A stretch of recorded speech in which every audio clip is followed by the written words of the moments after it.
tompo mpanjaka aina nofetrana raha nanao tany fanefatsy maintsy hozaka ny fanomboana tsy maintsy atao dreto zahay ilanja fanefa lala sozana navota nanao antsy trapono anolora le tena gata lomba ho anao zahay aina nofetra ny tompo malala aina nofetra ny fitiavana kasa natrizay andana iala mandrakizako anao zahay dreto zahay ilanja fanefa laila sozana navota manay antsy trapono anolora le tena gata nomba ho anao zahay. Alahady faefatra amby roapolo volana May roapolo amby roa arivo. Amin'izao alahady akatoky ny pentekosta izao ry havana dia miara-mankalaza an'Andriamanitra indray isika. Misaotra sy hanome voninahitra azy amin'ity alahady maraina ity. Ho nahatsiarintsika tamin'ny alakamisy teo ny andro ny akaran'ny tompo tany an-danitra. Ary dia tanteraka soamantsara ny alahady ho avy izao ny alahadin'ny pentekosta izay ahatsiarovantsika ny nanomezan'Andriamanitra ny fanahy masina ka niorenan'ny fiangonana voalohany ary nanomboany ny fitorian'ny filazantsara ny ainga tao Jerosalema ary nipaka hatramin'ny farany tany. Amin'ny anaran'ny Ray sy ny Zanaka ary ny fanahy masina. Amen. Mampitombona ho aminareo ny ry havana. Fahasoavana sy ny fiadanana avy amin'Andriamanitra raintsika sy Jesosy Kristy tombontsika. Amen. Ankalazan'Andriamanitra isika ry havana ary anatin'azy amin'ny fiarahantsika manonona ny salamo fa 720. Ny salamo fa 720 ny andininy voalohany ka hatramin'ny andininy fahaenina ny rahantsika miombona izao. Amin'ny anaran'ny Tompo. Jehova ny fahazavako sy famonjenahy. Iza no atahorako? Jehova ny fiarovana mafy ho an'ny aiko. Iza no ango vitako? Raha manatona hinana ny nofoko ny ratsy fanahy, izay fahavaloko sy rafilahiko, dia izy ihany no tafitoana ka lafo. Na dia misy atokony mitoby ady amiko aza, tsy atahotra ny foko. Na dia misy ady miatra amiko aza, dia atoky ihany aho. Zavatra iray loha nangatahako tamin'i Jehova, izany no hotadiaviko. Dia nitoetra ao an-tranon'i Jehova amin'ny andro rehetra iainako. Mba ho fahaly mijery ny fahasoavan'i Jehova sy mandinika ny tempolony. Fa nafinahy ao an-trano fialofany amin'ny andro fahoriana izy. Ampiery ahy amin'ny fierena ho andainy izy. Anandratra ho eny ambonin'ny vatolampy izy. Koa dia sandratra ambonin'ny fahavaloko manodidina ny lohako. Ka natitra fa natitra iobina ho andainy aho. Hihira sy hankalaza ny Jehova aho. Amen.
Anatona ny tompo isika ry havana, manasa antsika rehetra hivavaka isika. Ry Andriamanitra ray zanaka ry fanahy masinao. Andriamanitra be voninahitra ianao.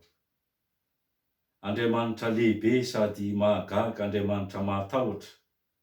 Andriamanitra manana ny fiandrianana tsy hitafetra, tsy hitanoanoa ny fahalalanao sy ny fahalebiazanao. Andriamanitra mandrakizay ianao. Ianao le nahary ny lanitra sy ny tany sy zay rehetra ao aminy. Ianao le namolavolanay olombelona. Ianao lay mitantana sy miahy ny fiainan'izao tontolo izao. Ianao le manana ny fahefana rehetra ny an-danitra sy ety an-tany. Mankalaza anao izahay, izay noharianao sy novolavolainao. Mankalaza anao izahay, izay nofidinao.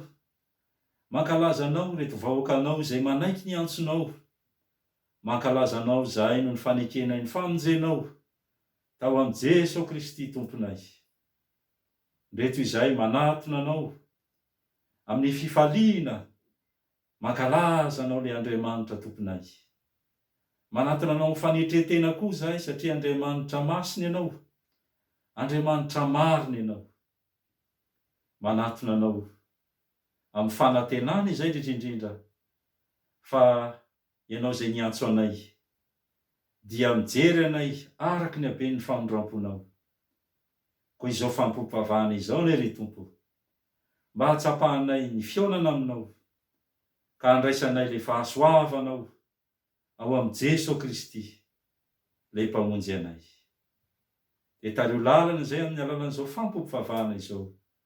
Arengany izay rehetra ataonay eto ho anitra kasitrahana eo anatrehanao. Dia masino izay rehetra Tompo, ho tafahoana amin'izany voninahitra ao izany.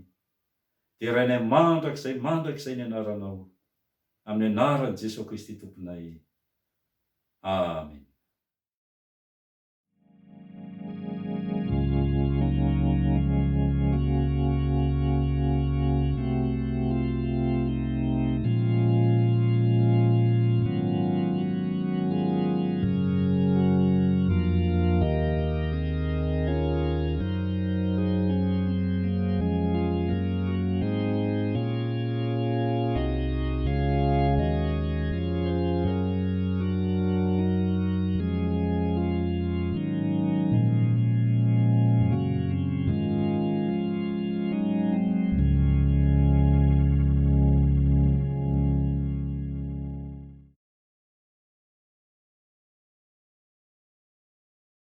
Ry havana malalo amin'ny Tompo, hanatona ny Tompo amin'ny fanetretena isika, ary miara-mandiny tena anatrehany.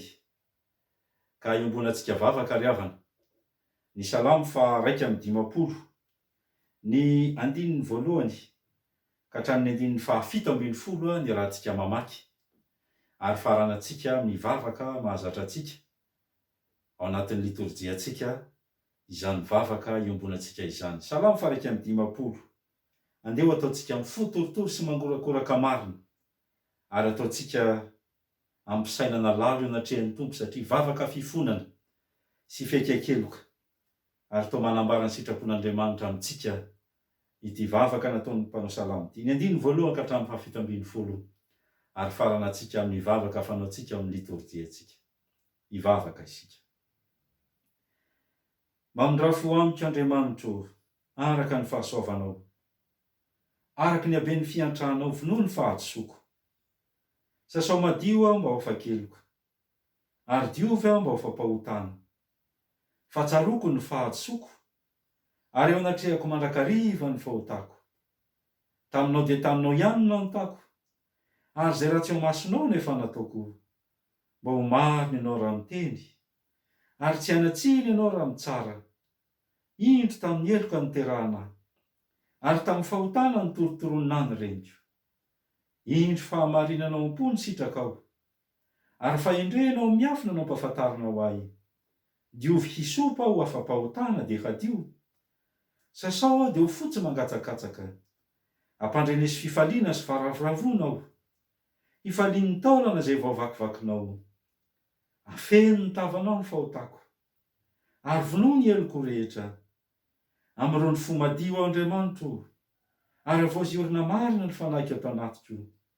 aza manary ahy ihany ao anatrehanao, ary aza manaisotra ny fananao masina amiko. Ampidio amiko ny fifaliana amin'ny famonjenao, ary toany fanahy mazoto aho, dia mpianatra ny olon-diso ny lalanao aho, ary mpanota ampiverenina aminao. Vonjeo aho afaka mivalon-draha ao Andriamanitro, Andriamanitro ny famonjena ahy. Iobo ny fahamarinanao ny vavako. Tompo, sokafo ny molotro, dia anambara ny fiderananao ny vavako, dia tsy fanatitra ny sitrakao. Raha izany dia nomeko ihany. Ny fanatitra dorana tsy mahafaly anao, ny fanatitra ao an'Andriamanitra dia fanatorotoro. Ny fotorotoro sy mangorakorak'Andriamanitro tsy mba ataonao tsinitsinina. Riraina be fanondram-po, mitalao aminao zahay. Mamelany kelokay. Diovy izay ho fampahotana. Sasao izay ho fakeloka. Ary avozy ny fanahinay mbo veloko anompo anao. Ny fitiavan'i Jesosy Kristy mpamonjy anay no angatahanay aminao. Amen.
Ry havana rehetra amin'ny Tompo, ho antsika izay mibebaka sy mifona marina anatrehan'ny Tompo, raisa amin'ny fifaliana ary ny teny famelan-keloka omeny Tompo antsika rehetra. Fa hoy ny soratra masina, fa isika tsy manana mpisorona be izay tsy mahay miara-mitondra ny fahalementsika, fa izay efa nalainy mpanata amin'ny zavatra rehetra tahaka antsika kanefa tsy nanana ota, koa aoka isika anatina ny seza fiandrianan'ny fahasoavana amin'ny fahasahiana, mba ahazoantsika famonram-po sy ahitantsika fahasoavana ho famonjena amin'izay andro mahory. Voavela ny elokareo rehetra noho ny anaran'ny masina, midy arahan'ny Tompo. Fa toy izao no nitiavan'Andriamanitra izao tontolo izao, nomeny ny zanan'ilay tokana, mba tsy ho very izay rehetra mino azy, fa hanana fiainana mandrakizay. Amen.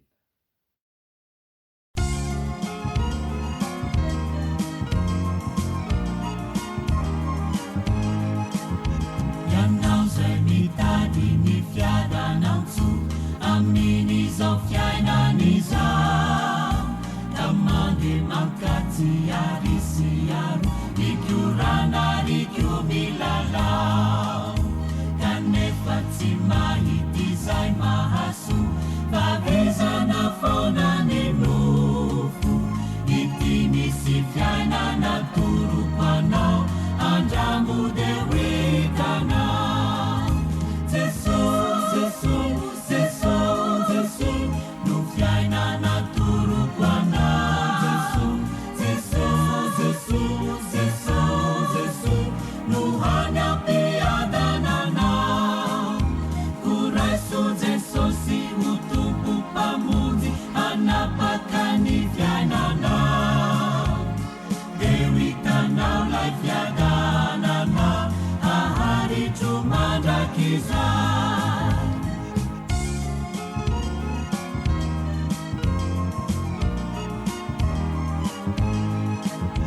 Yanao yanzadi pahuri marube, amini zao fiainan'izao, tsy misy Sia zavana fato haizimbe no mandrakotra ny fiainana Kamila bukivi sy amoifo no ireo ady fiainana maro Ity misy fiainana toroko anao andramo de hoitanao Jesús, Jesús, Jesús, Jesús no fiainana toroko anao Jesús, Jesús, Jesús, Jesús no any am-piadananao Kuraiso Jesús sy ho tompo mpamonjy hanapaka ny fiainanao Deo hitanao lay fiadananao haharitro mandrakizay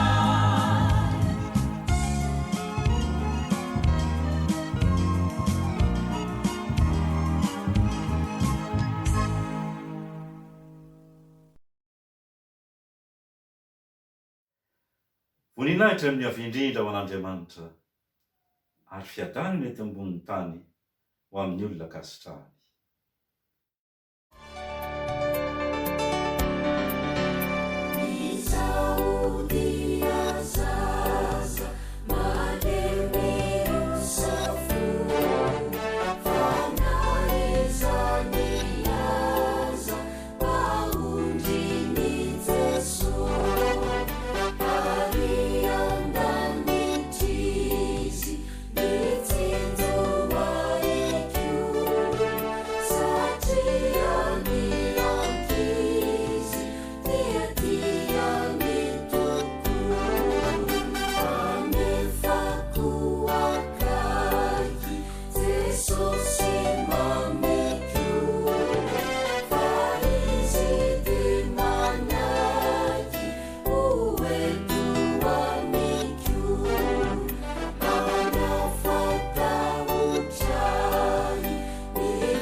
Prions. Seigneur Dieu Tout-Puissant, nous te sommes infiniment reconnaissants pour ton amour inconditionnel pour nous. Merci aussi de nous donner ta paix. Nous te remercions aussi parce que tu nous donnes encore un autre jour pour te louer et te glorifier. Nous te demandons ton Saint-Esprit pour qu'il nous accompagne tout au long de cette méditation dédiée aux enfants et aux jeunes de cette Église. Que ta parole et ton message soient une nourriture qui puisse nous rassasier spirituellement. Au nom de ton Fils Jésus-Christ que nous faisons cette prière. Amen. Bonjour à tous. Alors voici le verset que j'aimerais vous partager aujourd'hui.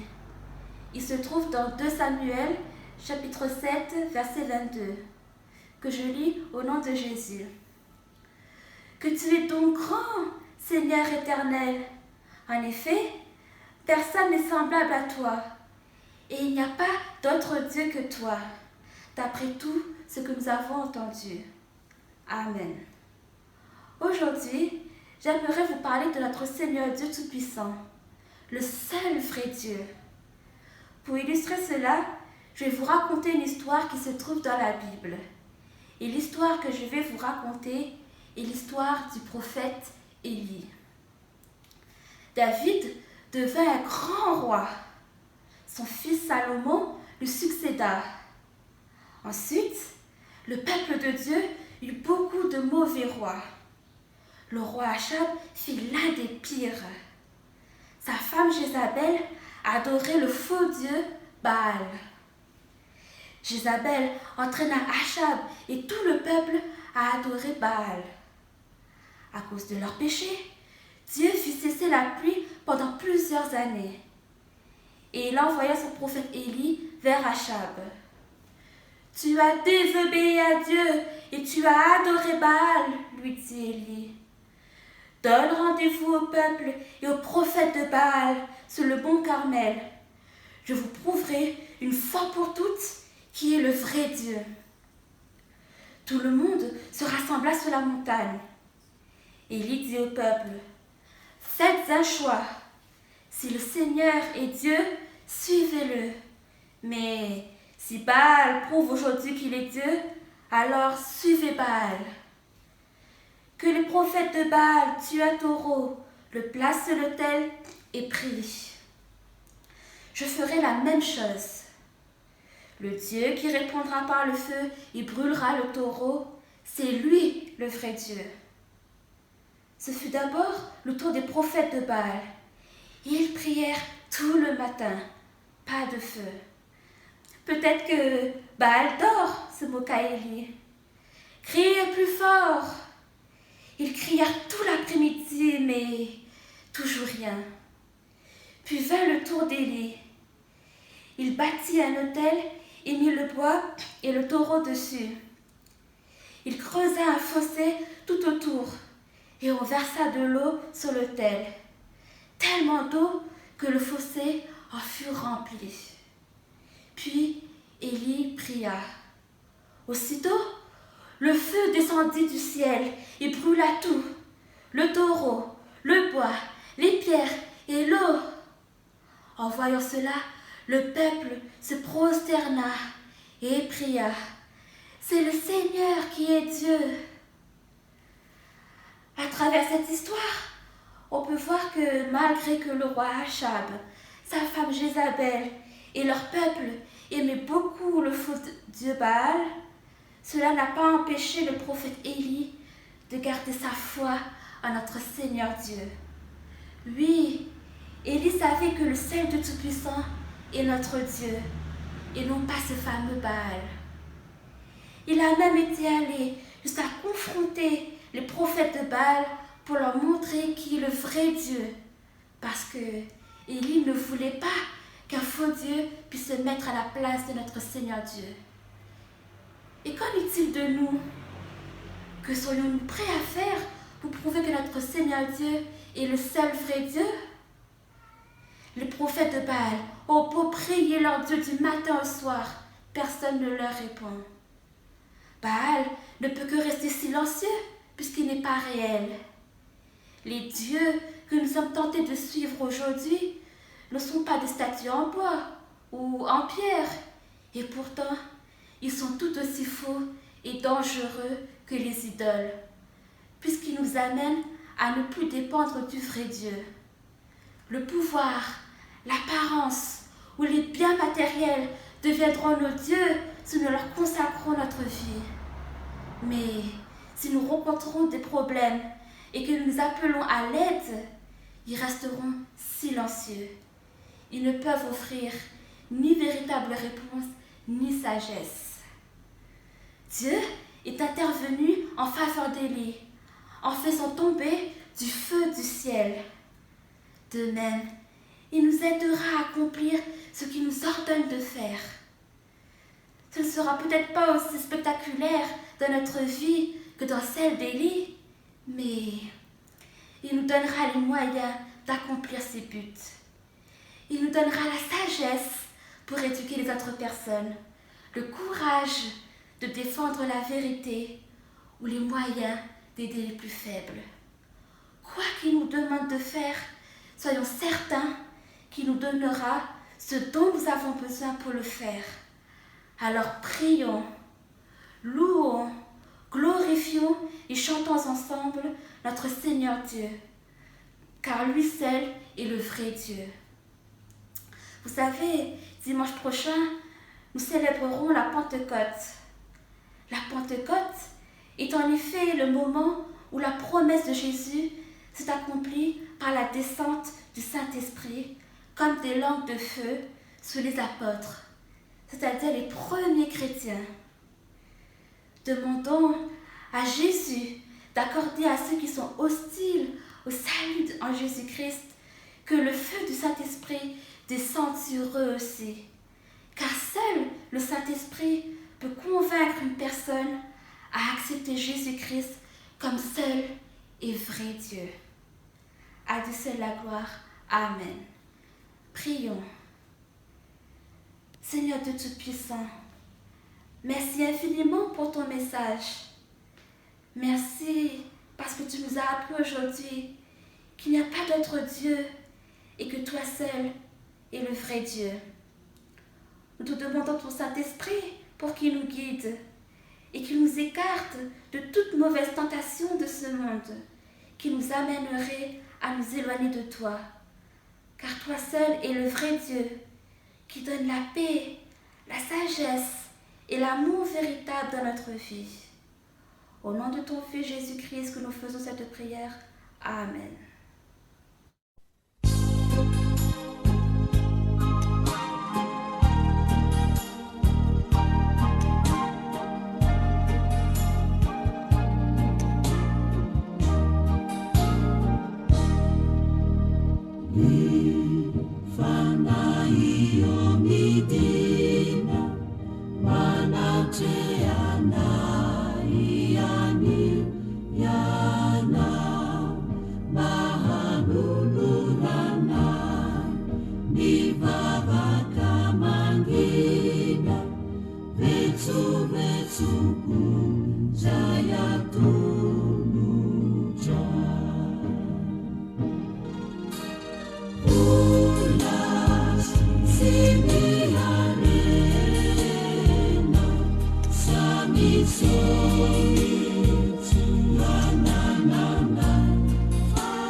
Tonga amin'ny fotoana izay hamakina ny tenin'Andriamanitra tsika ry havana.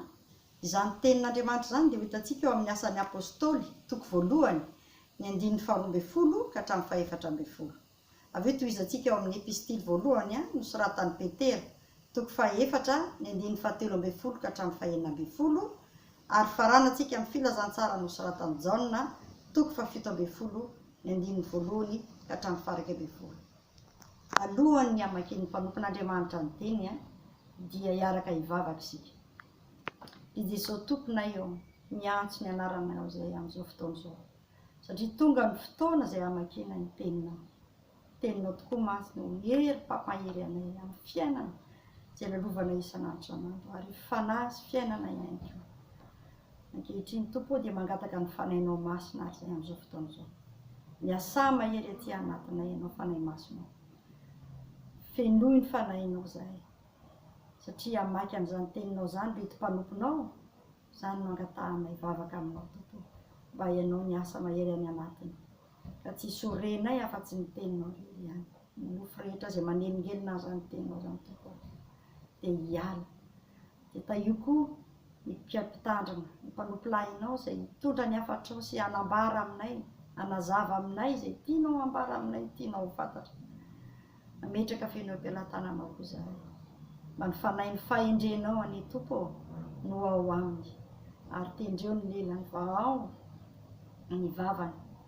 Ka ny teny rehetra izay hotoriany aminay eto anio any Jesosy dia hitondra hery fampaherezana tokoa aminay. Dia ireo izay vahoakanao mangatsipo, mangataka ny fanahinao masina izay. Mba ianao no ameny ny fony mba mifandrenesana ny teninao.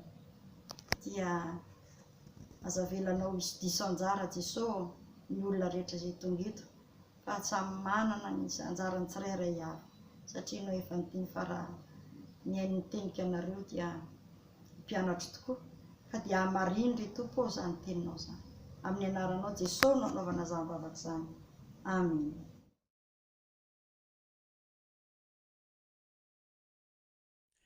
Amin'ny anaran'ny tompo. Ary izy ireo niverina tany Jerosalema rehefa avy teo amin'ny tendrombohitra tao hoe Oliva, izay akaiky ny Jerosalema arak'izay mety aleha amin'ny sabata. Ary rehefa tafiditra izy dia niakatra ho any an-trano ambony, izay fitoerany dia Petera sy Jaona sy Jakoba ary Andrea, Filipo sy Tomasy, Bartolomeo sy Matio, Jakoba zanaky Alfeo sy Simona Zelota ary Jodasy zanaky Jakoba. Ireo rehetr'ireo ny raisaina naharitra ny vavaka mba amin'ny vehivavy sy Maria reny Jesosy ary ny rahalahy. Amen.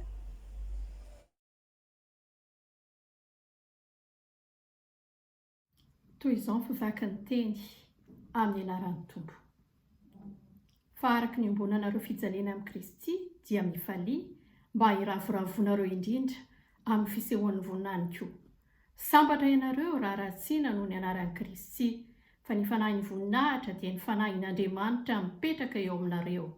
Fa aoka tsy hisy eo aminareo hijaly satria mpamono olona, na mpangalatra, na mpanao ratsy, na mpiraharahany an'olona. Fa raha misy mijaly satria kristianina, dia aoka tsy homenatra izy, fa hokankalaza n'Andriamanitra amin'izany anaran'izany izy. Amen.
Amin'ny anaran'i Jesosy. Rehefa nolazain'i Jesosy izany teny izany, dia nanandratra ny masony ho amin'ny lanitra izy ka nanao hoe: Ray o, tonga ny fotoana, mankalazany zanakao mba hankalazany zanakao anao, araka ny nanomezanao azy fahefana amin'ny nofo rehetra mba hanome fiainana mandrakizay ho an'izay rehetra nomenao azy. Ary izao no fiainana mandrakizay, dia ny mahafantatra anao, izay Andriamanitra tokana sady marina, sy Jesosy Kristy, izay efa nirahinao. Izao efa nankalaza anao tetỳ ambonin'ny tany, vitako ny asa nomenao ahy ataoko. Ary ankehitriny ray io, mankalaza ahy amin'ny teninao dia amin'ny voninahitra niarahako nanana taminao, fony tsy mbola azo izao tontolo izao. Nasehoko tamin'ny olona izay nomenao ahy avy tamin'izao tontolo izao ny anaranao. Anao ireny ka nomenao ahy, ary notandremana ny teninao. Fantany ankehitriny fa avy taminao izay rehetra efa nomenao ahy, fa ny teny izay nomenao ahy dia nomeko azy kosa, ary noraisiny, ka fantany marina tokoa fa avy taminao aho. Ary nino izy fa ianao no naniraka ahy. Izao mangataka ho azy, tsy mangataka ho an'izao tontolo izao aho, fa ho an'izay nomenao ahy, satria anao izy, ary izay ahy rehetra dia anao, ary izay anao dia ahy. Ary efa ankalazaina eo aminy aho, ary tsy ho eto amin'izao tontolo izao intsony aho fa izy reto no ho eto amin'izao tontolo izao ary izao makany aminao ray masino dia irizo ireo amin'ny anaranao izay nomenao ahy mba ho iray ihany izy tahaka ny mahiray antsika.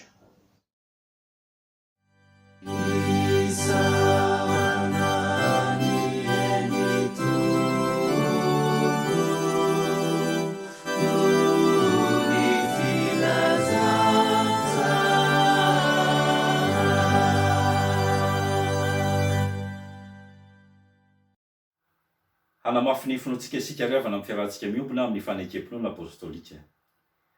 Mino an'Andriamanitra iray tsy tompanao ny lanitra sy ny tany aho, ary mino an' Jesosy Kristy izay nanatokana tompontsika, izay nitorotoronana tamin'ny fanahy masina, nateraka Maria Virjiny, nijady eranapaka Pontio Pilato, nombona tamin'ny azo fijaliana, maty ka nalevina, nidina tany amin'ny fiainan-tsita, nitsangana tamin'ny maty tamin'ny andro fahatelo, niakatra ho any an-danitra, mipetraka eo ankavan'Andriamanitra iray tsy toa, avy any avy ny tsara ny velona sy ny maty.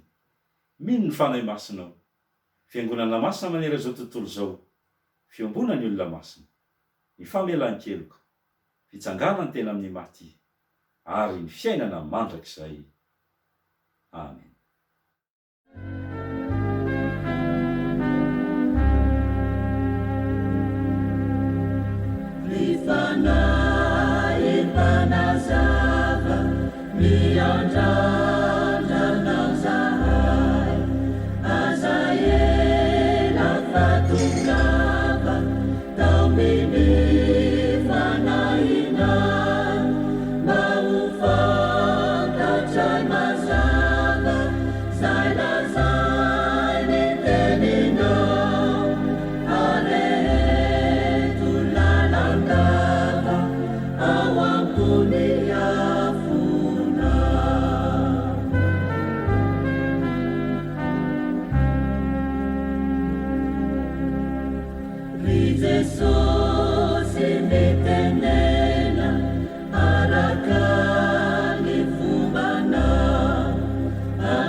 Dia mbola mampitombona ao amintsika hatrany ny riavana ny fahasoavan'ny tontsika.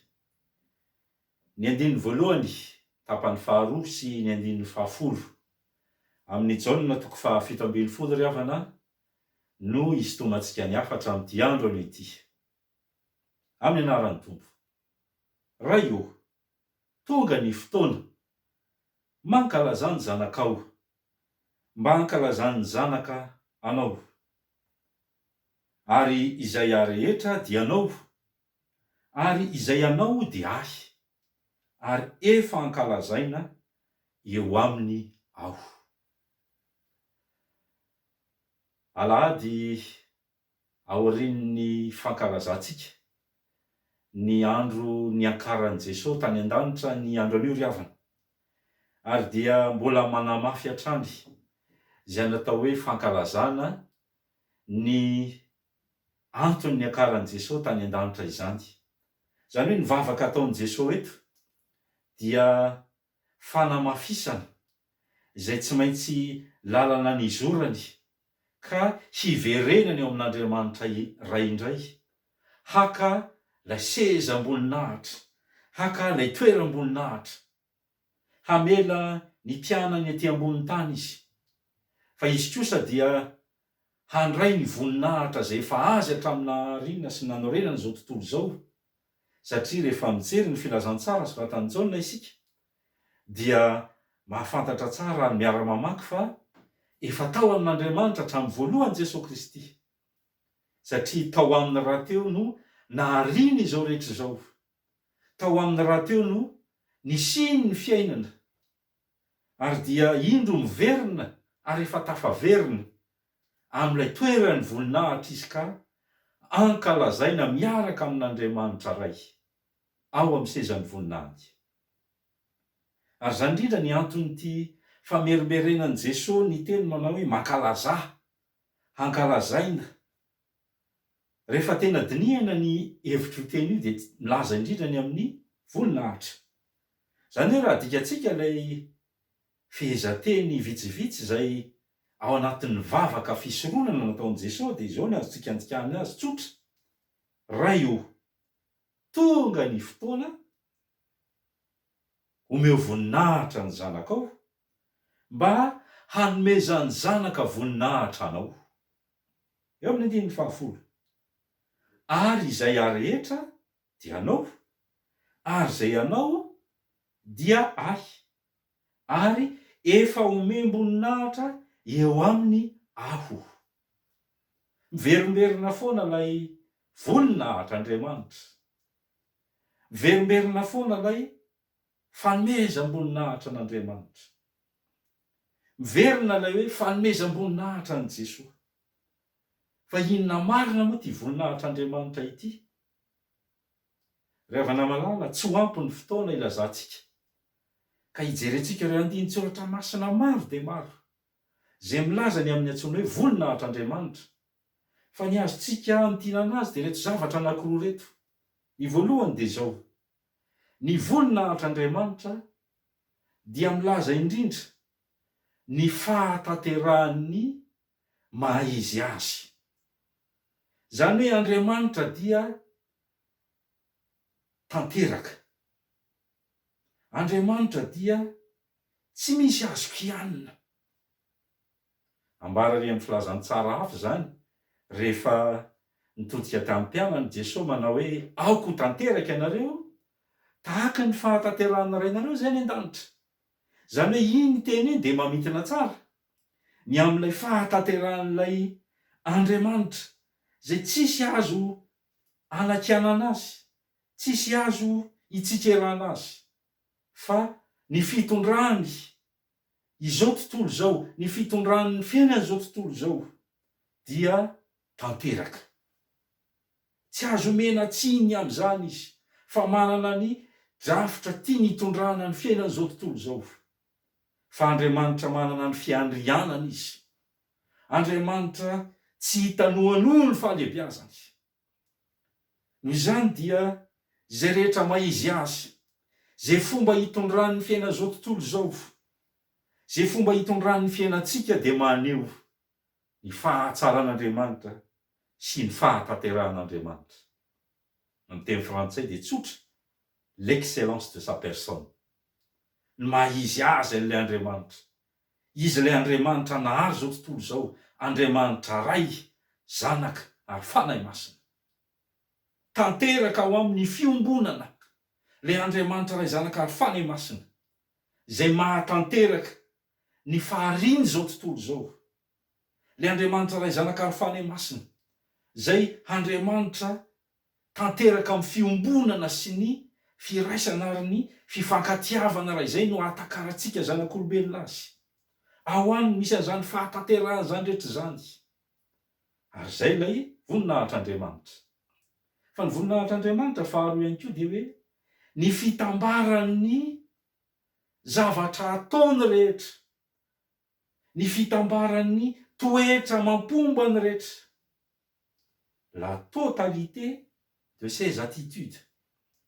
Zany hoe zay rehetra asehon'Andriamanitra, zay fomba rehetra nitondran'Andriamanitra ny fiainany niaraka tamin'ny olom-boafidiny na ny mpanompony, dia maneho le maha-izy azy an'Andriamanitra.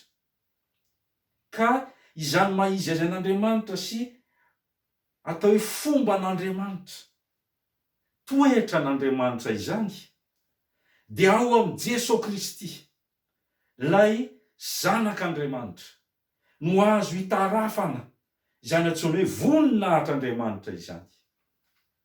Ary moa tsy zany ve nambara ao amin'ny Jaona toko 1 ry havana, raha Laza azy ny jaona toko voalohany manomboka amin'ny 14:12 zany vakitsika manao hoe ary ny teny dia tonga nofo ka nonona tamintsika ary hitanay ny voninahiny dia voninahitra mendrika ho an'ilay tokana avy tamin'ny ray sady feno fahasoavana sy fahamarinana. Io le voninahitra resantsika io, voninahitran'Andriamanitra.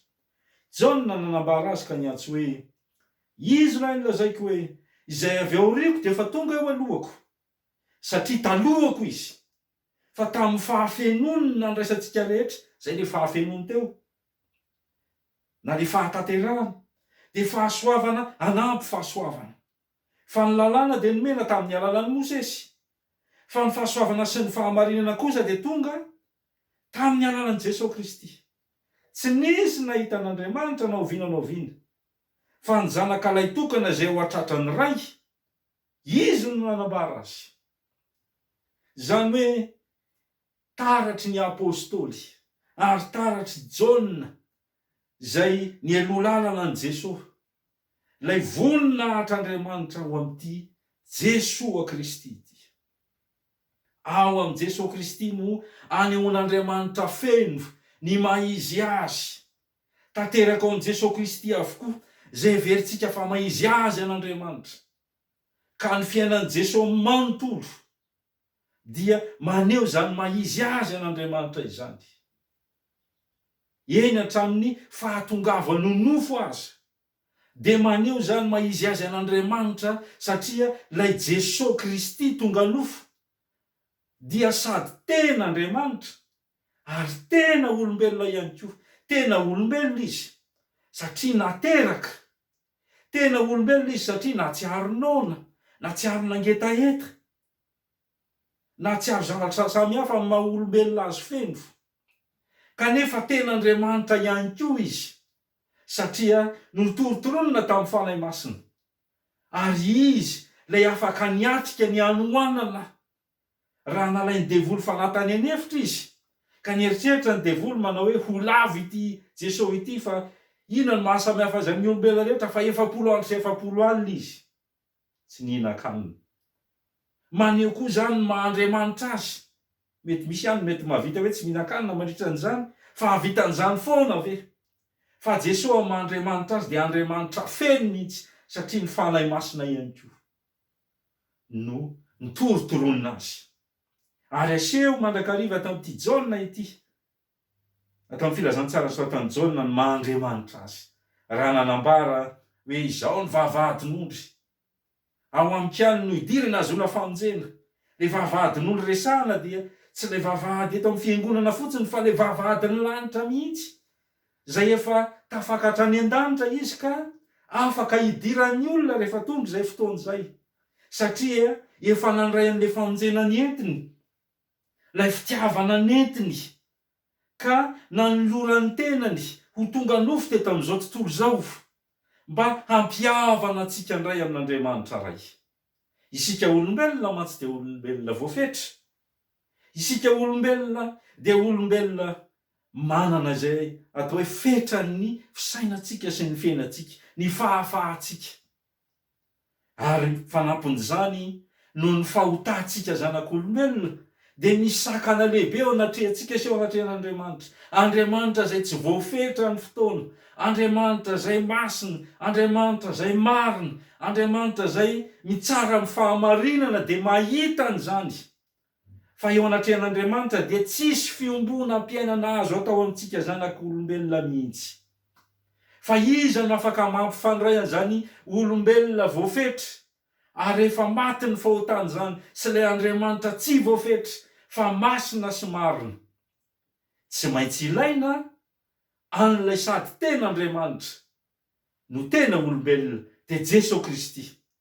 Ary ilay Jesosy Kristy tonga nofo no afaka mampiavana, no afaka mampifandray sy mampiraindray an'Andriamanitra sy ny olombelona, indrindra ny mpanota izay mibebaka, ka afaka manana fifandraisana amin'Andriamanitra indray ilay olombelona voafetra, ary indrindra afaka anana fiainana mandrakizay indray isika olombelona izay voafetra noho ny fahafatesana.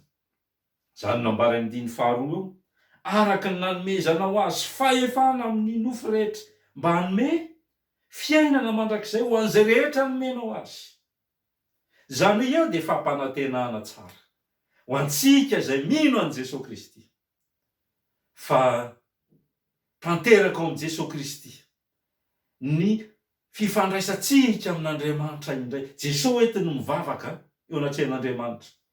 Fa noho ny amin'ny finoanan'ilay Jesosy zay efa nandray ny toerany voninahitra eo ankavanan'Andriamanitra ray ka mifona ho antsika, zany hoe mivavaka ho antsika, dia manana fahafahana isika afaka manatona ny seza fiandrianan'Andriamanitra ray. Tsisy intsony ny sakana zay manakana anao tsy hifandray amin'Andriamanitra, zay masina sy marina tsy voafetra, fa noho ilay famonjena nataon'i Jesosy Kristy, ary zay ny fanampin'ilay fahatogavan'i Jesosy nofo.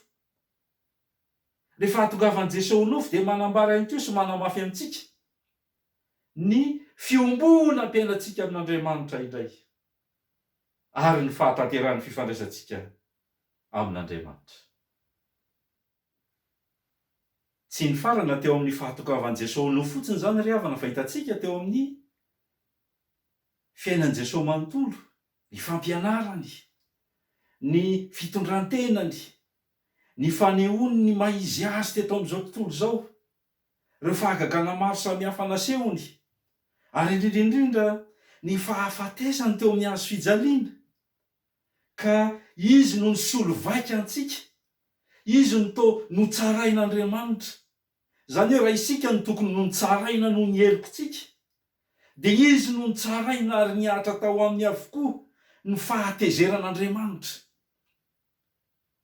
Ry havana malala, izy ilay nisolo heloka antsika, tsy noho ny fahotantsika ihany, fa no isika mihitsy, no isika amin'ny maha-olombelona antsika, ilay olombelona voafetra, ilay olombelona manaonao foana, no indro ny soloany Jesosy vaika teo ambony hazo fijaliana, mba hananantsika ny famondram-po, mba handraisantsika ny famondrampon'Andriamanitra sy ny fitiavan'Andriamanitra zay tsy hitalany ary tsy hitafetra. Ry havana malala amin'ny tompo, ny voninahitr'Andriamanitra, ny voninahitr'Andriamanitra no naveriny tamin'i Jesosy Kristy, la efa nandresy ny fahafatesany, efa nitsangana tamin'ny maty, niakatra ao any an-danitra ka mipetraka eo ankavanan'Andriamanitra ray, tafaverina amin'ny sezan'ny voninahitra izy. Kanefa dia ny mahafaly dia zao, eo amin'ny 1:10 zay vakitsika teo, ary zay rehetra ahy, ary zay ahy rehetra dia anao, ary zay anao dia ahy, ary efa ankalazaina eo aminy aho.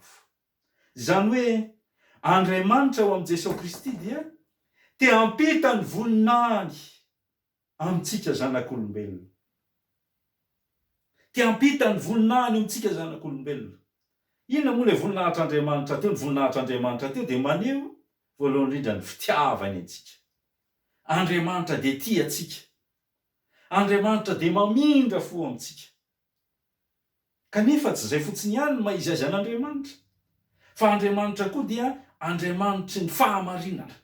Andriamanitra marina izy, ka maneho koa ny fitsarany, ny fahotany zanak'olombelona sy ny fitsarany mihitsy ny olombelona rehetra. Zany fitsarany zany dia tsy ho adinoana ny fitsarana, misy fanameloana. Kanefa dia ny mahafaly dia zao hoe le fitsarana fanameloana, raha izay no andraisantsika ny hazo fijaliana, dia ilay fitsarana natao tamin'i Jesosy Kristy. Jesosy Kristy no toa voaheloka teo ambony hazo fijaliana nisolo atsika, fa atsika kosa afaka.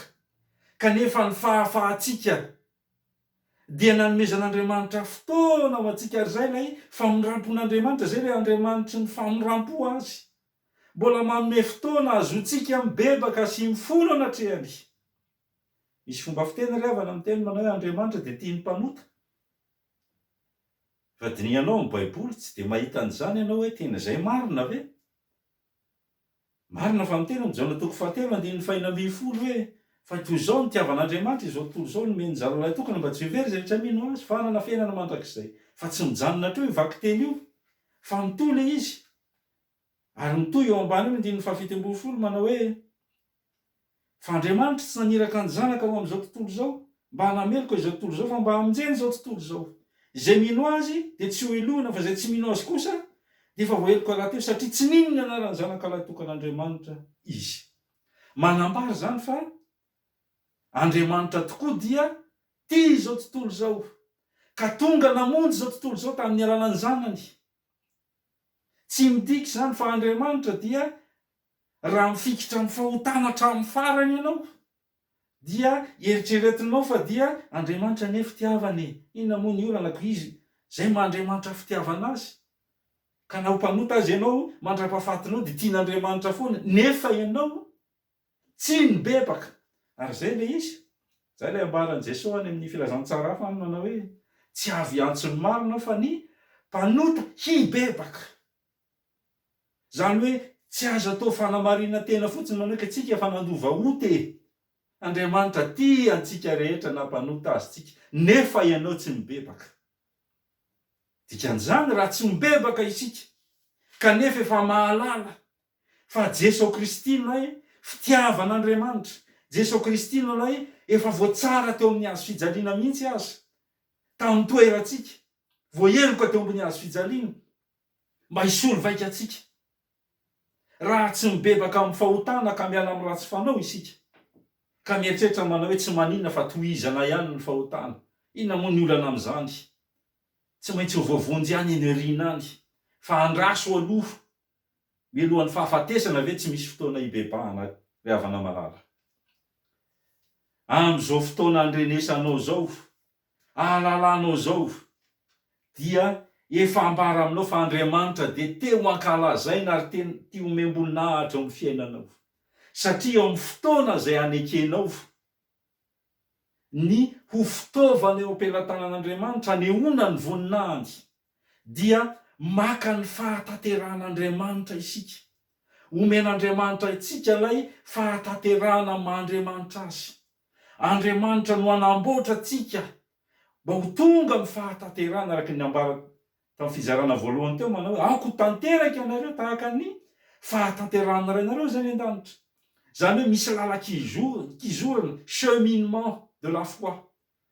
Misy lalakizorany finoana ary zay le fitombona ho amin'ny fahamasinana mba hahatonga anao ahatratra ny fitambaran'ny fomba an'Andriamanitra, la totalité de ses attitudes. Ny toetra an'Andriamanitra rehetra zay tia ny velomanao. Ary anisan'izany hitantsika amin'ny andiny faha 1:12 eo zay teny malaza manao hoe ary tsy ho eto amin'izao tontolo zao intsony aho fa izy reto no eto amin'izao tontolo zao ary izao mankany amin'ny ray maso no tehirizy ireo amin'ny anaranao izay nomenao ahy mba ho ray ihany izy tahaka ny maha iray antsika. Firaisana, fiombonana, fifankatiavana, firahalahiana, resahana foana zany ry havana ary vavaka nataon'i Jesosy, faniriana nananan'i Jesosy tamin'izany fotoana izany ary inona fa mbola vavaka ataony amintsika mandraka ankehitriny. Zao anefa faniriana an'i Jesosy ny maha iray antsika na ny mampifankatia antsika. Fa ny olona tahaka ny ahoana moa no afaka miombona sy mifankatia amin'izay endrika tiana anehoana ny voninahitr'Andriamanitra amin'ny vavaka ataon'ny tompo ety? Ny olona manana natura mitovy na manana fiavaozana mitovy. Zany hoe raha maneho Jesosy ny fiombonany amin'Andriamanitra ray dia satria fanahy iray ihany, ny fanahy masina ihany no mampiombona azy. Ilay fanahy izay nampiombona azy hatramin'ny voalohany amin'Andriamanitra ray, amin'Andriamanitra zanaka, zay ny fanahy masina no mahatanteraka zany fiombonany zany. Zany ny modely zay tokony iainan'ny vahoaka an'Andriamanitra sy ny kristianina tsiraray avy. Ka rehefa manana n'Andriamanitra ray zanaka ary fanahy masina ao anatiny izy dia ny fiombonana sy ny firaisana sy ny fankatiavany ray zanaka ary fanahy masina ao anatiny no anehoana ny voninahitr'Andriamanitra eo amin'ny fiainany. Ka izy sy ny kristianina namany raha samy miainana zany fiombonana ray zanakary fanahy masina anatin'izany dia tonga ny firaisana sy ny fiombonana. Dia mampametra-panontaniana zany ry havana. Efa maninona ary ny tsy tonga amin'izany fiombonana sy fankatiavana ny firalahiana izany, ny samy mpanompon'Andriamanitra anatin'ny fiangonana ny fanontaniana mipetraka. Efa nateraka indray ve isika? Ka nandray an Jesosy marina ny fiainana ka ny fanahin'Andriamanitra zay tamin'ny fahaterahantsika io, ny fahaterahanbaovao. Ambaran'i Jaona toko 7 zany, ny amin'ny fanontaniana zay nataon'i Nikodemosy, hoe atao ahoana ny ateraka indray, dia Jesosy manao hoe raha tsy ateraka indray ianareo tsy mahazo miditra ny fanjakan'Andriamanitra. Raha misy olona tsy ateraka ny rano sy ny fanahy dia tsy mahazo miditra ny fanjakan'Andriamanitra izy. Zay ateraky ny nofo dia nofo, ary zay ateraky ny fanahy dia fanahy. Ry havana malala, maninona tokoa moa tsy mety tanteraka ny fiombonana sy ny firaisana ary fankatiavana. Dia samy mametra-panontaniana isika, mametra-panontaniana ny tsirairay avy. Sao dia tsy fanahin'Andriamanitra le fanahin'ny fiombonana marina anatsika. Sao dia mbola tsy nateraka indray ianao, sao dia tsy mbola nateraka indray aho. Ary zay no mahatonga ahy tsy tafaraina tafaombona mihitsy amin'ny zanak'Andriamanitra, amin'ny kristianina namako. Fa maninona ary aho? Fa maninona ary ny tenako ny tsy mety tafaombona? Fa maninona ny toatra misizole samirery? Fa maninona tsy mety tafaombona amin'ny olona zay manana zany fanan'Andriamanitra zany, fa toatra ny hafahafa ny fomba ifandraisako aminy, tosahirana mifandray aminy. Hoe havana malala, mampandiny teny zany manao hoe ao aminao marina ve ny ray zanakary fanahy masina? Fa raha ao ny ray zanakary fanahy masina, tonga dia tsy sakana mihitsy zany fiombonana sy fankatiavana amin'ny hafa zany. Satria izay ilay ray zanakary fanahy masina, Jesosy na dia nanendrika Andriamanitra sy ny vonina ny rehetra azy. Rehefa tonga teto amin'izao tontolo izao izy, teraka tao an-tranon'omby, nandray azy ny reniny, nandray azy ny rainy Josefa, na i Josefa, nandray azy ny magy, ny mpiandrondro nandray azy. Satria nahoana io lay voninahitr'Andriamanitra tonga teto amin'izao tontolo izao, ka zay efa nangetaheta famonjena, zay efa niandrandrana famonjena ma Mesia Kristy azy zany, zay le maha-Andriamanitra azy. Ny olona mangetaheta zany famonjena zany, rehefa tena nandray ny famonjena marina izy ao amin'ny Jesosy Kristy, tsy ho sarotra aminy mihitsy ny aina amin'izany antsoina hoe fifankatiavana sy fiombonana na firaisana amin'ny zanak'Andriamanitra naman'izany. Ry havana malala amin'ny tompo, ny voninahitran'Andriamanitra, Andriamanitra dia Andriamanitra fitiavana. Andriamanitra nefa dia tsaroa fa Andriamanitra ny fahamarinana. Amin'izao fotoana izao mbola fotoana ny famoram-po, rentsika foana zany teny zany, fotoana ny famoram-po zao. Kanefa amin'izao fotoana izao koa Andriamanitra dia Andriamanitra zay efa mitsara izao tontolo izao, fa zany fitsaran'Andriamanitra zany dia tsy misaraka amin'ny fitiavany sy ny famoram-pony. Ka zay verinao fa mety trangan-javatra eo amin'ny fiainana, ka eritreretinao manao hoe fa maninona ary fa maninona ny zao nitondran'Andriamanitra, dia tadidio fa ny drafitr'Andriamanitra amin'ny fiainanao sy ny fiainan'izao tontolo izao dia ny famonjena ary ny famonjena hatrany. Kanefa ho avy kosa ny fotoana zay anehoany miariaro an'izao tontolo izao, fa tsy ho avy amin'ny famoram-pontsony izy, fa rehefa tsy mibebaka isika raha tonga Jesosy Kristy tsara ny velona sy ny maty, dia ambara mazava fa hitsara izao tontolo izao izy, ary hanameloka zay rehetra tsy mibebaka, ary handefa azy any amin'ny faharimbretrafo. Tsy salasalana koa zany ry havana, fa izy no handefantsika an'izay le fampisarana ny ondry sy ny osy. Ry havana malala amin'ny tompo, sarobidy loatra ity voninahitr'Andriamanitra ity, ary tokony asehontsika amin'ny fiainantsika andavanandro, ary isan'izany zay ambara eto dia ny fiombonantsika fiainana amin'Andriamanitra ray zanaka ary fanahy masina. Avelao ny trinitena ny ray zanaka ary fanahy masina hameno ny fiainanao. Fa raha io ray zanaka ary fanahy masina io no miainao anatinao dia zay nambaran'i Paoly, tsy izao tsony ny velona fa Kristy ny velona ao anatiko. Raha izany miainanao dia anana fiainana vaovao ary fiainam-baovao ianao, ary mora aminao ny mifandray amin'ny kristianina namanao. Vitanao ny mahatanteraka tenin'i Jesosy sy fampianarana nentin'ny tompo. Hoe tiavany namanao, tiavany fahavalonareo, mivavaha ho an'izay manentsika anareo. Ahoana nahatanterahany zany raha tsy ao anatitsika lay efa nivavaka ho an'ny fahavalony. Teo amin'ny Asijaliana manao hoe raha io mamelany helo ny fahatsifatan'izay ataony. Raha tsy zany tsy ho vitanao lay fomba nanehoany Jesosy ny fisehoany tamin'ny mpianatra fa izay raha nitsangana tamin'ny maty izy. Marina fa ny mpianatra rehetra nandao an' Jesosy daholo rehefa ho elohana sy ho ampijaliana izy.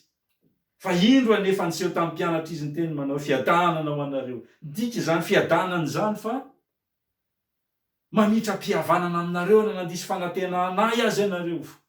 Mbola mariky ny famelan-keloka indray zany na dia nivadian'ny namany azy izy, na dia nivadian'ny olona akaiky azy izy. Mbola niteny teo anatreny mpianatra manao fiadanana ho anareo. Ravana malala ny fahatsapantsika an'izany voninahitr'Andriamanitra zany dia manjary hananantsika fiainam-baovao ary ahafahantsika mijoro vavolombelona eo anatrehan'izao tontolo izao. Reto misy fijoroana vavolombelona anankitelo ry havana zay olo malaza teo amin'ny tantaran'izao tontolo izao. Ny voalohany dia ilay lehilahy antsoina hoe Michel Ange. Izy io dia mpanao sary hosodoko malaza. Dia namela afatra tahaka an'izao izy ao amin'ny soratra nataony, manao hoe apetraka ao amin'Andriamanitra ny fanahiko. Raha ho faty aho dia ho faty amin'ny finoana any Jesosy lay tompo, izay maty noho ny fahotako rehetra. Ary izao dia manana antoka ny amin'ny fiainana mandrakizay. Lehilahy faharoa resantsika dia lehilahy antsoina hoe Isaac Newton. Izy io dia mathématicianina sady physicianina no astronome. Olona tena mikatrakatraka ary may be zany. Fa izao ny teniny. Ary izao ny zavatra nijoroany vavolombelona. Zaho ozy dia niandry amin'ny paharetana mandra-pahatonga ny hahafatesako ny zavatra nanjoa satria nanana perte de mémoire, zany hoe very tady tanteraka izy. Fa indray andro dia niteny izy manao hoe raha mba azoko atao ny mitahiry fahatserovana dia reto fahatserovana anankiroa reto no tsy ho adiniko mihitsy. Fa izao dia tena mpanota matevika hoditra. Ary Jesosy kosa no lay tena mpamonjy azo antoka. Ary ny lehilahy farany izay nijoro vavolombelona dia filoha Amerikanina voalohany antsoina hoe George Washington. Izao no soratany: ny vavaka ataoko tsy ankitsahatra eo anatrehan'ny tompo, ao amin'ny hareny ny fahalebiazany sy ny fahasoavany sy ny fahatsarany, dia mba ahatonga antsika anaiky hampiatra ny fahamarinan'Andriamanitra, ho tia faminram-po, hitondra tena amin'ny fahalemem-panahy, amin'ny fanetretena, ary amin'ny fanahy feno fifandeferana, feno fifankatiavana. Satria izany ny maneho ny maizy azy an'ilay Jesosy tompo. Ravana malala, zany ny fahatsapan'ny olona nahatsapa teo amin'ny fiainany. Mety nanana traikefa maro teo amin'ny fiainany, mety teny andalana teny salasala, mety nieritreritra manao hoe zany manam-pahaizany tahaka ny reto olona resantsika reto, président-na repoblika, mathématicianina, olona havanana amin'ny fanaovana sary hosodoko manan'izay maizy azy kanefa dia izao mahatsapa rehefa eny an-dala ny fiainana eny manao hoe raha tsisy an' Jesosy ny fiainana dia zava-poana. Mieritreritra ny fiainana ao ambadiky ny fahafatesana dia miverina mandrakariva ao amin'ilay Jesosy Kristy zay tsaroana fa mivavaka ao antsika eo ankavanan'Andriamanitra ray. Ary tsaroa fa ny fivavahana kristianina irery no mampafantatra mazava, mampanantena mazava an'izany Jesosy fa ho avy indray ka handray anareo any amiko ka izay toerako no toeranareo koa. Ry havana malala, Jesosy Kristy dia efa eo ankavanan'Andriamanitra ray, nandray ny voninahitr'Andriamanitra izy. Efa feno ny voninahitr'Andriamanitra satria efa anilan'Andriamanitra izy. Tsy voakasika ny fahotana intsony izy. Isika nefa dia nomeny an'izany voninahitra zany. Ary tamin'ny alalan'ny fanahy masina ary amin'ny alalan'ny fanahy masina no ampitany an'izany voninahitr'Andriamanitra izany ho ankalazaintsika amin'ny alahady raha teo. Ny Pentekosta izay atserovana ny niratsahan'ny fanahy masina. Ka ny fanantenantsika andray ny fanahy masina no afeno ny voninahitr'Andriamanitra ao amin'ny fiainantsika.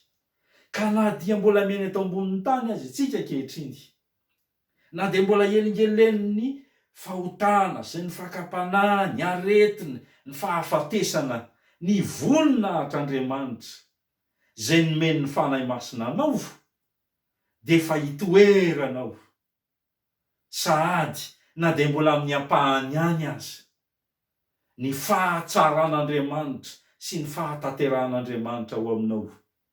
Ny fitambarany maizy azy an'Andriamanitra rehetra dia efa hitantaratra ao amin'ny fiainanao amin'ny maha-kristianina anao. Tehirizy tsara zany voninahitr'Andriamanitra. Omeny anao amin'ny alalan'ny fanahy masina, omeny anao amin'ny alalan'ny teniny izay ivelomanao, omeny anao amin'ny alalan'ny fitondrantena tsara izay omeny anao amin'ny alalan'ny fanahy masina izany. Fa izany no voninahitr'Andriamanitra izay omeny antsika, ary izany voninahitr'Andriamanitra izany no azon'ny olona manome voninahitr'Andriamanitra satria hitany eo amin'ny fiainantsika ny voninahitr'Andriamanitra, ny fahamasinan'Andriamanitra, ny fahamarinan'Andriamanitra, ny fitiavan'Andriamanitra izay natsika satria isika mifankatia ihany koa. Ho an'Andriamanitra ny voninahitra ho amintsika ny teniny raiso ny fitahiana avy amin'ny Tompo. Ho aminareo ny fahasoavan'i Jesosy Kristy Tompo, ny fitiavan'Andriamanitra ray ary fampiraisana amin'ny fanahy masina. Amen.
Nothing less can take your place.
Tonga amin'ny fotoana hanatanterantsika nirakitra isika ry havana ny firana fanampiny fa 170.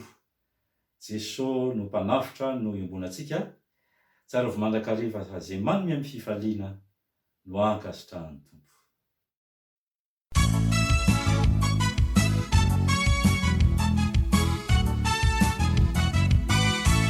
O iza no hamonjy ahy, iza no hamonjy ahy re, fareraka oefady areraka milonjy etapahotana be.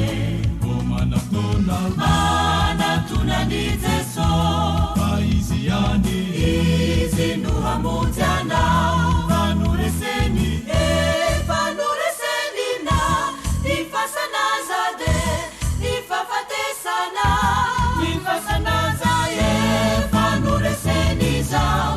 fafatesana naifavalunao kamba mifalia ianao fa Jesu tumpunu panavutana.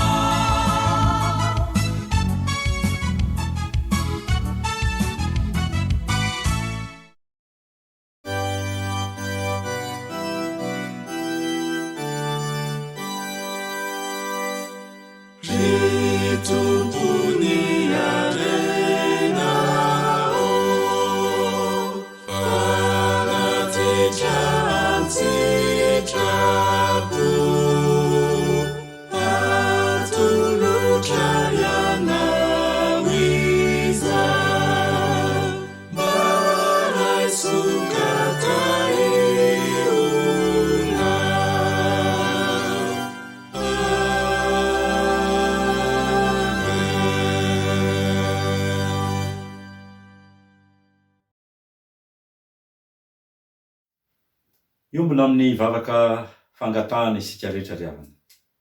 Miara hivavaka isika. Misaotra anao izay ry Andriamanitra tomporainay izay ny an-danitra. Misaotra anao satria ny teninao tokoa dia teny soa mahafaly, mampianatra, mampahery, mitarika anay. Misaotra anao izay fa nampahafantarinao ny amin'ny voninahitra ao Andriamanitra, zay efa nomenao ny zanakao, kanefa na dia izahay olombelona voafetra aza, na dia izay olombelona mpanota aza, dia nomenao anjara amin'izany voninahitra ao Andriamanitra izany. Ianao Andriamanitra ray zanakary fanahy masina, izay miompim-piainana aminay, no azonay miaina sady ny fiainany voninahitra Andriamanitra. Misaotra anao indrindra izay tompo, satria dia tombonao anay izany, fa izay mpanotany bebaka ka efa nanatona anao sy nandray anao, no indro ankehitriny nomenao anaram-baovao, ny anaran'ny mahazanak'Andriamanitra, anaram-boninahitra tafinay amin'ny fanetretena mba hijoroana ivavolombelona eo anatrehan'izao tontolo izao. Fa efa nanetretena tetỳ amin'izao tontolo izao ny zanakao dia Jesosy Kristy izany. Nanetretena izy mba hahatonga anay hiompim-piainana aminao Andriamanitra, lay tsy voafetra, lay mandrakizay mandrakizay. Indro izahay manana fanantenana, fa tsy voafetra eto koa ny fiainanay, fa mbola misy ny mandrakizay any ambadika izao fiainana izao. Misaotra anao izay tompo, mankalaza anao manome voninahitra anao, izany no afatra nomenao anay androany, mba hanananay fiainana manome voninahitra anao eo amin'ny teny ataonay, eo amin'izay rehetra ataonay, eo amin'ny fitondratenanay, indrindra moa amin'ny fahazana mankalaza sy mankasitraka, ary misaotra anao mandrakariva ny amin'ny famonjena efa nataonao tao amin'ny Jesosy Kristy, izay tonga nofo tetỳ amin'izao tontolo izao. Ndreto ary izay tompo manana fanantenana, fiainao rehefa mipetraka ao kavanan'Andriamanitra ray dia miaino mivavaka ka mivavaka izahay ho amin'ny firaisana sy ny fiombona ny fiangonana maneran-tany. Mivavaka izahay tahaka ny zanakao Jesosy Kristy, izay efa nivavaka mba ho ray ihany izy rehetra. Tompo, avozy amin'ilay fanahy masina izahay, satria araka ny teninao teo, izay nanaiky ny fanavaozan'ny fanahy masina ka nateraka indray ihany no afaka mifankaty marina. Tompo, engane izany fanahy mampiray izany, no mba hanavaozanao anay indray, amboary izahay, mba haneho ny voninahitra ao eto amin'izao tontolo izao amin'ny fifankatiavanay. Tompo, reseo lahatra izay mbola misalasala ka tsy mandray anao, reseo lahatra izay mbola misalasala ka tsy manaiky anao, mba ho anisan'ny vaoko ny fanjakanao koa izy. Leto izay dia mivavaka, manandratra ny vavakay, satria amin'izao fotoana izao dia ao anatin'ny aretina ny maro, ao anatin'ny fahoriana ny maro, miompom-po izay tompo miompom-panahy, na dia mbola tsy tanteraka amin'izany fankatiavana sy fiomponana izany aza, mba hinoy araka ny habeny famoram-ponao ny vavaka sandratry ny kristianina rehetra maneran-tany, ho an'ireo tsy salama, ho an'ireo manam-pahoriana, ho an'ireo sahirana, ho an'ireo tsy manan-koanina, ho an'ireo hiara-ny herisetra maro samihafa.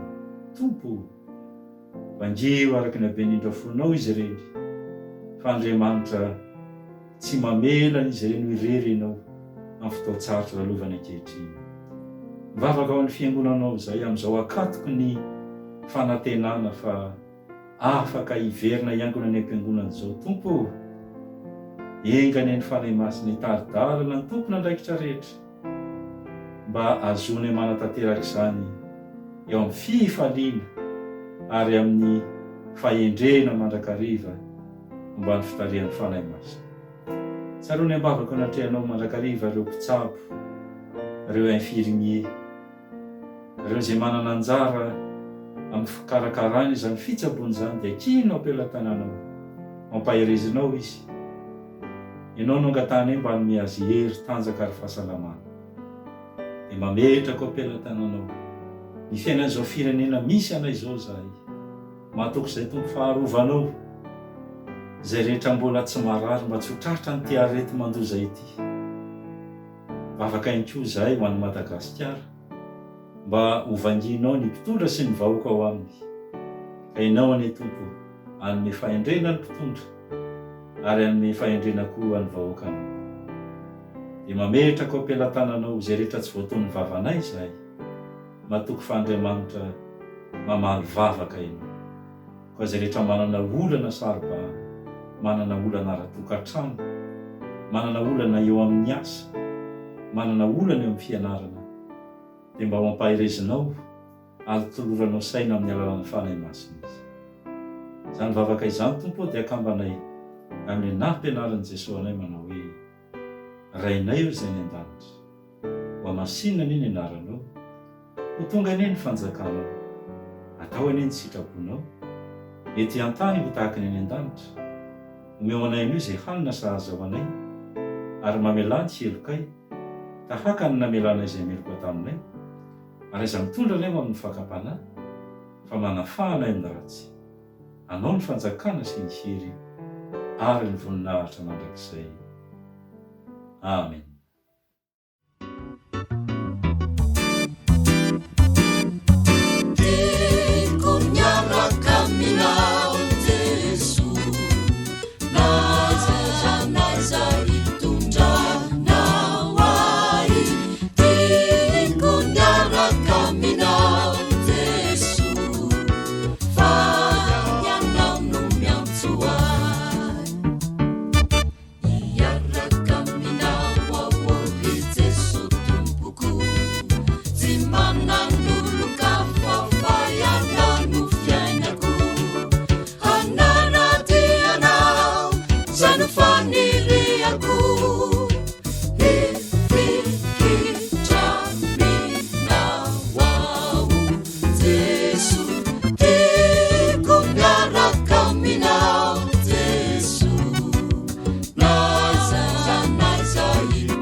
Ry havana malala amin'ny tompo, mialo lalana antsika amin'izao tontolo izao ny tompo ka manafatra antsika. Hoy ny soratra masina, ary hoy ny tompo: fa izay manome voninahitra ahy no meko voninahitra, ary izay manamavo ahy no afa-baraka. Ry havana malala amin'ny tompo, izay manome voninahitra ahy hoy ny tompo no meko voninahitra. Nomen'Andriamanitra antsika izany voninahiny izany tamin'ny alalan'i Jesosy Kristy, ilay nanehoan'Andriamanitra ny voninahiny rehetra. Afaka mandray izany voninahitr'Andriamanitra izany ianao, antenao ny fanahy masina izay efa nomeny ary mbola omeno an'izay mangataka, satria izany no ahazoantsika antoka ny voninahitr'Andriamanitra, ary izany koa no ahazoantsika manome voninahitra an'Andriamanitra, mba hahatonga antsika ho mpiandany amin'Andriamanitra mandrakariva, ary ny fitondran-tenasika sy ny fijorika vavolombelona dia fanomezam-boninahitra an'Andriamanitra. Ka na eo aza ny mety fanamavona ny voninahitr'Andriamanitra, isika kosa hanandratra izany voninahitr'Andriamanitra izany, ny voninahitr'Andriamanitra izay mitahiry antsika ao amin'ny fiainana mandrakizay. Raisy ny tsodrano izay tononona sy atolotra anareo amin'ny anaran'ny Tompo. Anareo aneny Tompo,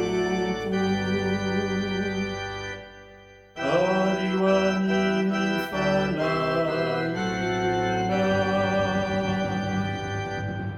hitay anareo aneny Tompo, ka hiaro anareo,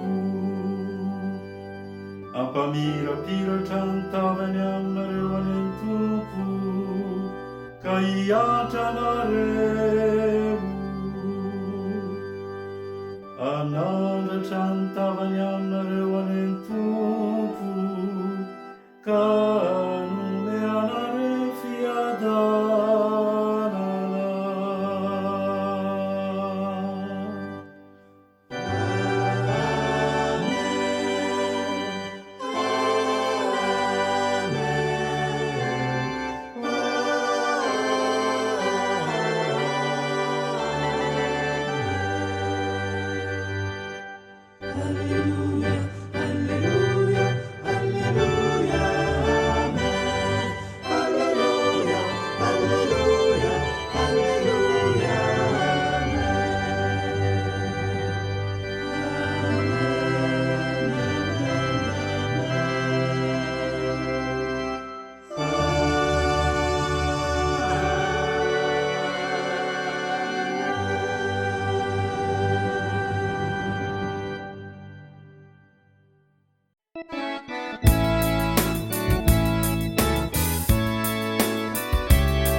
Voninahitra ho an'Andriamanitra ray zanaka ary fanahy masina izay hatramin'ny taloha indrindra sy ankehitriny ary mandrakizay.